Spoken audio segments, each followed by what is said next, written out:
श्री सद्गुरु चैत्र भक्ती विवरण अध्याय 43 श्री शैल शिवरात्री महिमा वर्णन नाम श्री गणेशाय नमः श्री सरस्वते नमः श्री सद्गुरुभ्यो नमः. की असंच त्या ठिकाणी नामधारक आणि सिद्धाचा त्या ठिकाणी संवाद चाललेला असतो. त्यावेळेस त्या ठिकाणी सिद्ध गाणगापूरमधील एका विणकराची त्या ठिकाणी म्हणजे जो कपडे शिवायचा त्याची त्या ठिकाणी कथा सांगायला सुरुवात करतात. की एक विणकर असतो, तो दररोज त्या ठिकाणी आपला प्रपंचातला उद्योगधंदा करून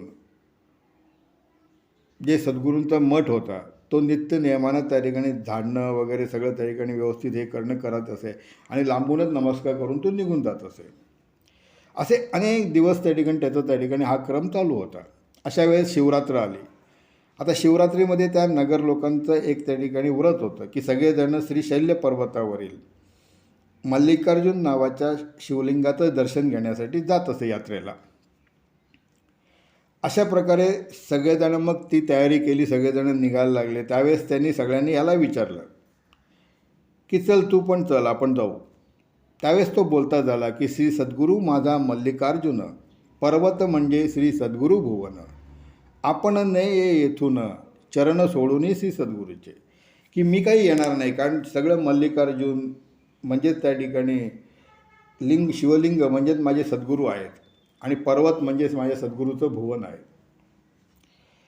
असं सांगितल्यानंतर सगळेजण त्याला मूर्ख वगैरे वगैरे म्हणून निघाले. हा आपला त्या ठिकाणी तिथे राहायला सद्गुरूची सेवा अखंड करत होता. त्यावेळेस सद्गुरूने त्याला विचारलं की तू का गेला नाहीस. त्यावेळेस तो बोलला की माझं सगळं तुमच्या चरणापाशीच आहे, मला कुठेही जायची गरज नाही. असं चाललेलं होतं. शिवरात्र आली. संगमावर स्नान करून तो विणकर सद्गुरूंना नमस्कार करून त्यांच्यासमोर उभा राहिला भक्तिपूर्वक. आता सद्गुरूंनी बघितलं, मग त्याला त्याचा भाव बघितला आणि त्याला सांगितलं की एक काम कर की माझ्या पादुका घट्ट धर आणि डोळे मीट. असं म्हटल्यानंतर त्याला मनोवेगानं ते घेऊन गेले श्री शैल्य पर्वताकडे. आणि मग त्याला सांगितलं की आता डोळे उघड.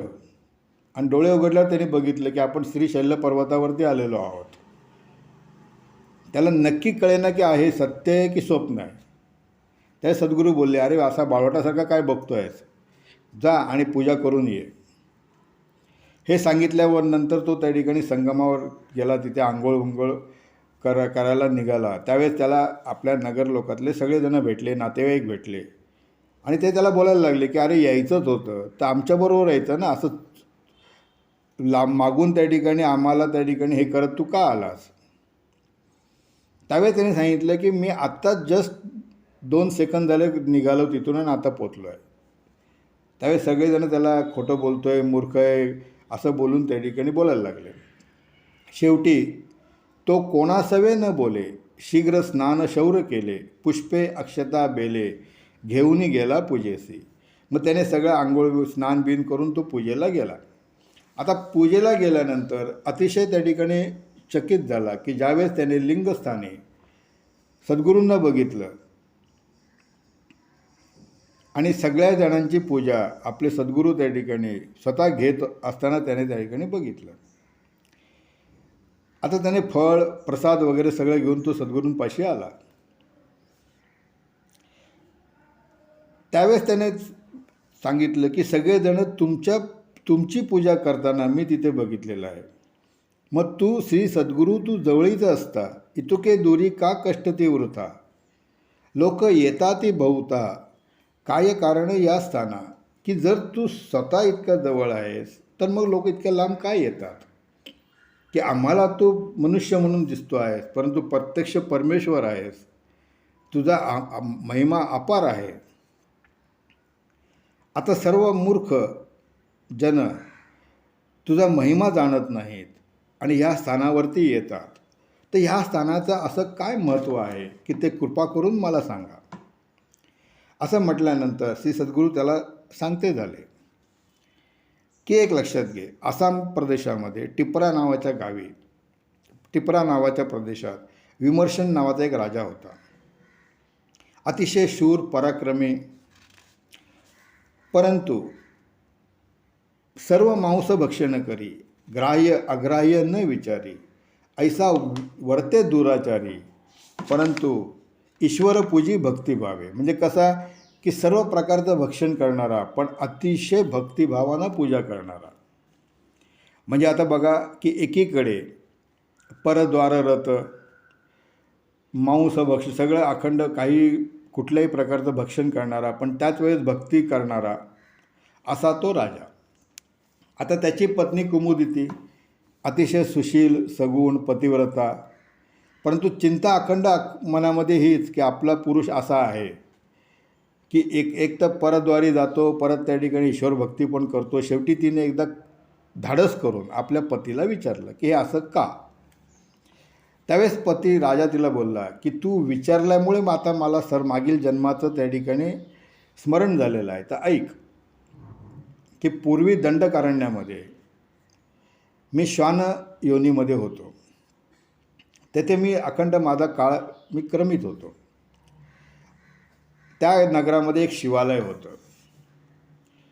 आता तिथे मी त्या ठिकाणी असंच हिंडत काहीतरी खायला मिळेल म्हणून गेलो. त्या दिवशी लोक सगळे पूजा करताना बघितलं. मी त्या आतमध्ये थोडासा गेलो. दारातून त्या ठिकाणी बघितलं की सगळे त्या ठिकाणी पूजा करतायत. आणि मला तिथे बघितल्यानंतर सगळेजण दगडं आणि काठ्या घेऊन मला मारायला धावले आणि नेमकं दार लावलं. आता मी तिथेच पळत राहिलो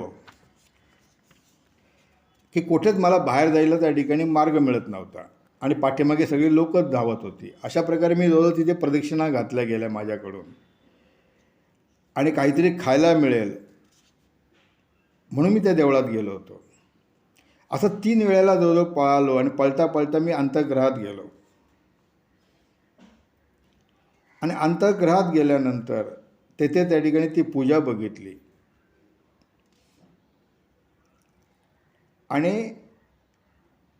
ज्यावेळेस बघितलं की सगळ्याजणं त्या ठिकाणी दरवाजावरती त्या ठिकाणी उभे आहेत,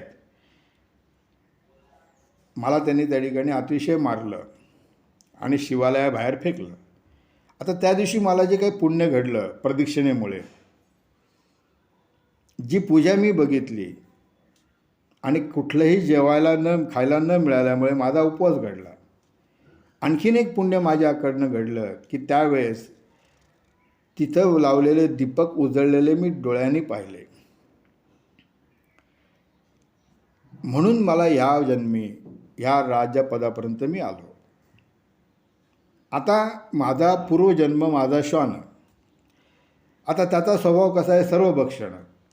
सर्वांठाई त्याची वासना, त्याची स्वभाव मज असते. त्यामुळे माझा तसा तो स्वभाव झालेला आहे की श्वान योनीतून मी त्या ठिकाणी आल्यामुळे त्या श्वानाचा त्या ठिकाणी जो काही स्वभाव आहे तो माझा झालेला आहे. त्यावेळेस त्या राणीने त्याला विचारलं की तुम्ही सगळं जाणतात, सर्वज्ञानी आहात, तर माझी कथा सांगा. त्यावेळेस राजा म्हटला की पूर्वीच्या जन्मी तू कपोती होतीस. एकदा तुला मांसाचा गोळा मिळाला, तू चोचीमध्ये धरला आणि अशी उडत असताना एका घारीने तुझ्याकडे बघितलं आणि ती घार तुझ्या पाठीमागे लागली आणि अशा प्रकारे तू पुढे पळत होती, पाठीमागे घार पळत होती आणि अशा तुझ्या प्रदक्षिणा त्या श्री पर्वतगिरीवर त्या ठिकाणी तुझ्या घडल्या.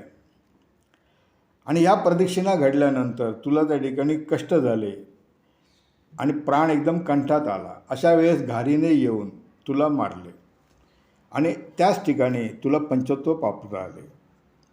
की अशा प्रकारे ह्या प्रदक्षिणेचं पुण्य मिळाल्यामुळे तू माझी राजपत्नी झालीस. हे सांगितल्यानंतर तिने मग त्या ठिकाणी त्यांना विचारलं की आता पुढे कसं काय आहे. त्यावेळेस तो राजा बोलता झाला की आता पुढचा जन्म माझा सिंधू देशी होईल, तुझा जन्म सौवीर देशी होईल. आपण पुढील सर्व जन्म एकत्र असणार आहोत. त्यानंतर सौराष्ट्र देशी मी जन्म घेईल, कलिंग राजवंशामध्ये तुझा जन्म होईल. त्यानंतर गांधार देशी माझा जन्म होईल आणि मगध कुळामध्ये तुझा जन्म होईल. अनंत देशी माझा जन्म होईल, नंतर माळवा प्रांतात तुझा जन्म होईल. आणि असं सांगून अनर्थ नावाने मी एक राजा होईल आणि तू ययाती कन्या होऊन माझी पत्नी होशील.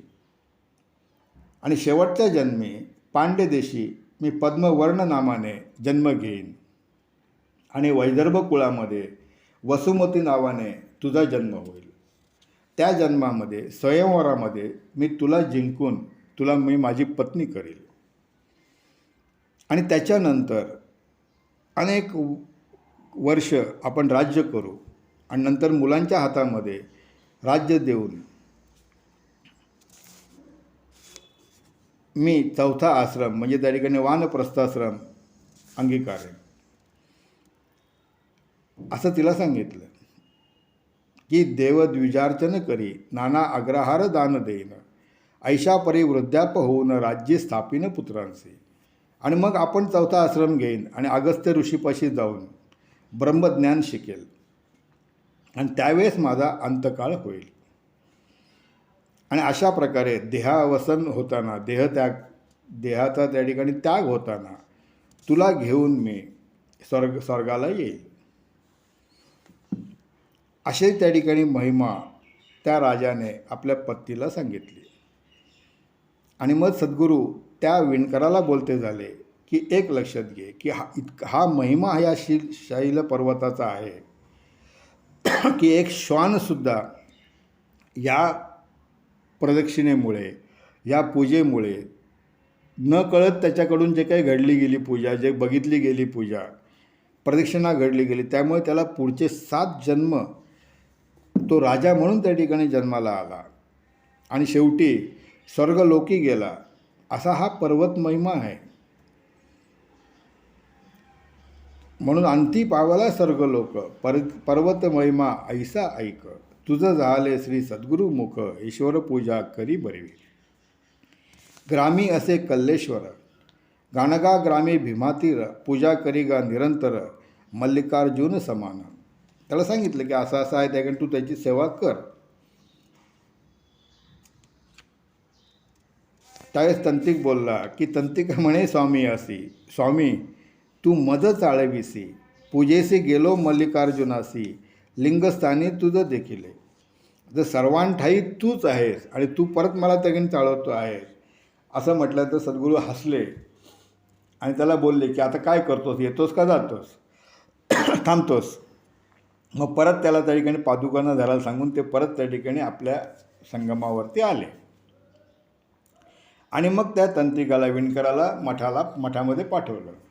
आता मठामध्ये आल्यानंतर त्याच्या हातामध्ये प्रसाद वगैरे सगळं बघून सगळे शिष्य त्याला बोलायला लागले, कारण शौर्य केलं होतं. त्यावेळेस त्याने सांगितलं की असं असं घडलं. आता त्याने प्रसाद दाखवला, नाना प्रकारचे हार दाखवले आणि मग त्या शिष्यांचा त्याच्यावरती विश्वास बसला. मग इकडे त्या ठिकाणी परत त्याने सांगितलं की सद्गुरू आता संगमावरती राहिलेले आहेत, की आज तिथेच राहणार आहेत. असं सगळं सांगितल्यानंतर सगळे लोक आश्चर्य करायला लागले, आश्चर्यचकित झाले.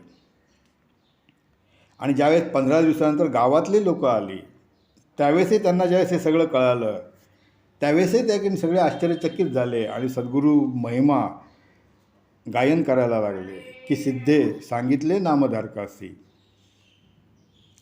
ते मी सांगतसे परियसी, सद्गुरू महिमा अपारेसी, अमृत सेवितो निरंतर. इथे श्री सद्गुरू चैत्रामूर्ते परमकथा कल्पतरो श्री नरसिंह सरस्वतीपाख्याने सिद्ध नामधारक संवादे श्री शैल्य शिवरात्री महिमा वर्णनम नाम त्रिचत्वारिशोध्याय. श्री सद्गुरू दत्तात्रयार्पणमस्तु. श्री सद्गुरुदेव दत्त. जय जय रघुवीर समर्थ.